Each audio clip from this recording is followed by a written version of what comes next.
Hello friends, my self Sandeep Pathak, educationalist and motivational speaker. Friends, आज मेरे हाथ में एक ये बॉक्स है। बॉक्स देख के आप समझ गए होंगे कि इसमें कोई स्पेक्स होंगे, लेकिन जब मैं ये बॉक्स को ओपन करता हूँ तब अंदर से निकलती है पेन। तो अगर हम इसका जजमेंट ले पाए होते तो कि अंदर क्या होगा। इसी तरह फ्रेंड्स, हमारी लाइफ में भी ऐसा ही होता है कि सामने वाला हमारे बारे में क्या सोचता है, अगर हमें ये पता चल जाए वो क्या करना चाहता है, अगर हमें ये पता चल जाए तो हमारा बात करने का कम्युनिकेशन कितना इजी हो जाए। तो वही सिखाता है हमारा बॉडी लैंग्वेज। तो चलो स्टार्ट करते हैं बॉडी लैंग्वेज।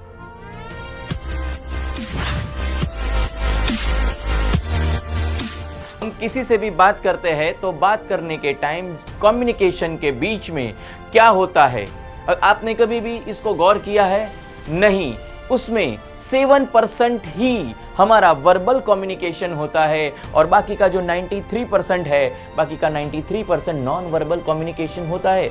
आप बोलोगे sir non verbal communication means what? तो नॉन वर्बल कम्युनिकेशन में दो चीज आती है, the way of your tone, आपका टोन बात करने का कैसा है, एंड उसके होते हैं 38% और बाकी के 55% जो है वो होता है आपका बॉडी लैंग्वेज। ये आल्बर्ट मेराबियंस ने बताया है कि जब भी आप किसी से बात करते हो तो उसका जो रेशियो होता है वो रेशियो होता है 7:38:55। तो ये प्रूव हो चुका है कि जब भी आप किसी से बात करते हो तो सामने वाला आपके जो वर्ड्स है, जो आप बात कह रहे हो, उसमें सिर्फ 7% ही फोकस करता है आपके वर्ड्स पे, बाकी का 38% आपके टोन पे होता है और बाकी का 55% आपका एक्शन मीन्स बॉडी लैंग्वेज पे होता है। कई बार फ्रेंड्स ऐसा होता है कि हम कहना कुछ चाह रहे होते हैं लेकिन सामने वाला कुछ अलग समझ जाता है और यही नहीं होना चाहिए हमारे साथ। तो आपको कौन सी 4 चीजों का ध्यान रखना है, और वो 4 चीजें हैं gesture, posture, pose and expression. Friends, जब भी आप किसी से भी बात कर रहे हो तब आपके शोल्डर अप होने चाहिए, आपका नेक अप होना चाहिए और आपके फेस पे एक हल्की सी अच्छी सी प्यारी सी स्माइल होनी चाहिए। जब भी आप कहीं भी अगर इंटरव्यू देने जाते हो तो उस इंटरव्यू में अगर आपका ये पोस्चर है, किसी को भी आप कुछ समझाना चाहते हो, जैसे कि अभी मैं आपके सामने खड़ा हूँ, तो सामने वाला आपकी बात बहुत अच्छे से सुनेगा। लेकिन अगर इन तीनों में से आपने कहीं भी गलती की तो सामने वाला समझ जाएगा कि आपके अंदर जो वो कॉन्फिडेंस होना चाहिए वो कॉन्फिडेंस नहीं है। कई बार फ्रेंड्स ऐसा होता है कि आप किसी से बात कर रहे हो या कोई आपसे बात कर रहा है, तब आप यूं इस तरह से हाथ पे हाथ लगाए खड़े रहते हो और उस टाइम पे क्या होता है आपको पता भी नहीं चलता, क्योंकि ये जो पोस्चर है वो आपने नहीं लिया है, वो आपके सबकॉन्शियस माइंड ने लिया है और सबकॉन्शियस माइंड में जो होता है वो आपको पता भी नहीं चलता कि ये क्या कर रहे हैं हम। तो अगर आप यूं खड़े हो तो इसका मतलब होता है कि आप थोड़ा सा कंफ्यूज हो, आप थोड़ा सा डर रहे हो और इसे हम बोलते हैं डिफेंडिंग पोज। तो ये डिफेंडिंग पोज हमें कभी नहीं लेना चाहिए। आप कोई भी मोटिवेशनल स्पीकर ले लो, वो कभी भी ऐसा पोज नहीं लेगा, क्योंकि इसका मीनिंग होता है जो गलत होता है। सेकंड थिंग फ्रेंड्स, जब भी आप किसी से बात कर रहे हो तो आपको अपने हाथ उनके साइड, आपकी जो पाम है वो उनके साइड, उनके सामने जानी चाहिए, क्योंकि ये गुफाओं का कल्चर है कि गुफा में से कोई इंसान अगर बाहर निकलता था तो वो हाथ यूं खड़ा करके बाहर निकलता था, वो दिखाता था कि मेरे हाथ में कुछ नहीं है। इसी तरह फ्रेंड्स, जब भी आप किसी से बात करते हो, किसी को अपनी बात समझाना चाहते हो, तो आपको थोड़ा उसके सामने झुक के अपने हाथ आगे करके बात करना चाहिए, जिससे सामने वाला आपके ऊपर ट्रस्ट रख सके और आपकी बात सुन सके।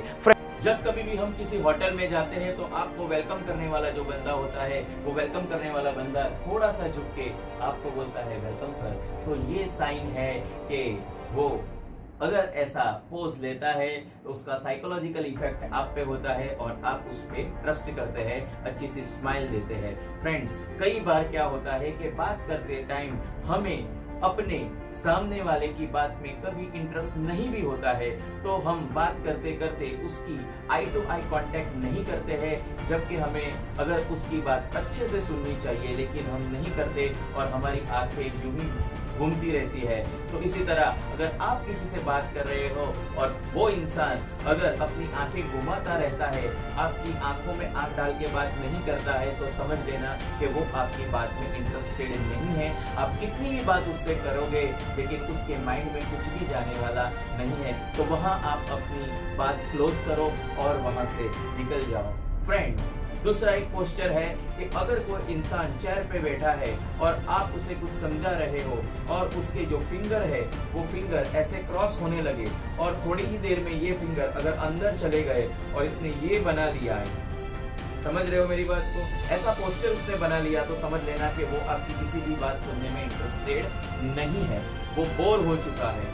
लेकिन फ्रेंड्स, अगर उसने यही चीज टेबल पे हाथ रख के यूं कर दिया तो समझ लेना कि वो आपकी बात में इंटरेस्टेड है। इसे हम बोलते हैं पिरामिड पोज। तो पिरामिड पोज अगर वो लेता है तो वो आपकी बात में इंटरेस्टेड है। फ्रेंड्स, दूसरी बात, अगर कोई इंसान को आप कुछ बात बता रहे हो और उस टाइम पे वो अपनी ये उंगलियों को ऐसे रखता है तो वो 100% आपकी बात को सुनना चाहता है, वो इंटरेस्टेड है। और अगर आप सेल्स में हो तो कोई इंसान अगर इस तरह से आपकी बात को सुन रहा है तो वो डिसीजन पे जाने की तैयारी कर रहा है, मीन्स आपके लिए ये अच्छी साइन है। तो इसे याद रखना फ्रेंड्स।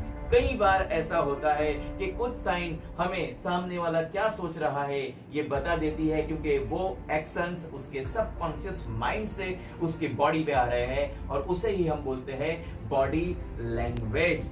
तो याद रखना फ्रेंड्स ये सब बातें, और ऐसी ही अच्छी अच्छी बातें जानने के लिए मैं इसके कई पार्ट बनाना चाहता हूं, लेकिन इसके लिए आपको मुझे मेरे इस व्हाट्सएप नंबर पे एक मैसेज करना है और मैं आपको एक लिंक भेजूंगा। उस लिंक से आप मेरे ग्रुप को ज्वाइन कर सकोगे और वहां पे मैं आपको ऐसी कई सारी टिप्स जो बॉडी लैंग्वेज की है वो मैं बताऊंगा।